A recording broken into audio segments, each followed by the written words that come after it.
புதுக்கோட்டை சாந்தானந்த சுவாமிகள் அப்படித்தான். நான் போயிட்டா ரொம்ப மகிழ்ச்சி ஆயிடுவார். நான் அவரை சந்திக்கும் போது எனக்கு ஒரு 18 வயசு இருக்கும். சேலத்துல கந்தாசிரமம் இருக்கு. பேர் என்ன? கந்தாசிரமம். நீங்க போய் பாருங்க, சேலம் பக்கம்தான். பிரம்மாண்டமான கோயில், மலை மேல. இதே போன்று அழகான முருகன்.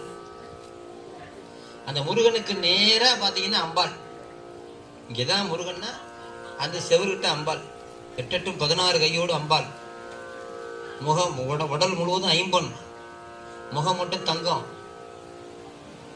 அம்பாள் நெத்தியில வச்சிருக்க பொட்டு வந்து வைரம். அந்த மூலஸ்தானத்துல உட்கார்ந்து யாரையும் பாட்டு பாட விட மாட்டாங்க. நான் போயிட்டா போதும். என்னுடைய இயற்பேர் காளிதாஸ். மகாகவி காளிதாஸே வந்துட்டு உட்காந்து பாடும்பார். அது எப்படி பேர் மாறி மாறி அப்புறம் வெற்றிக்கணி சாமின்னு ஆயிடுச்சுன்னு வச்சுங்களா. அங்க அந்த மூலஸ்தானத்துல உட்காந்து பாடுறது. அது மாரி அவரும் அப்படிதான். அது மாரி இந்த பீடம் மேல மேல வளரணும்.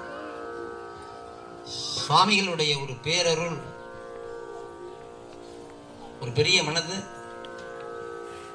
சாது சுவாமிகளை சந்தித்ததிலிருந்து மிகப்பெரிய ஒரு வெற்றியை யான் பெற்றுள்ளேன்.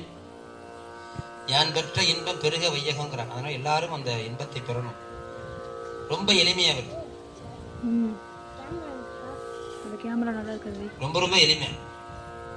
இந்த படம் அவர்கிட்ட கிடையாது. ஒரு வாட்டி அவர் போட்டோ எடுக்கிறத தலையெல்லாம் சரி பண்ணிக்கிட்டேன். அது அப்படியே இருக்கட்டும்.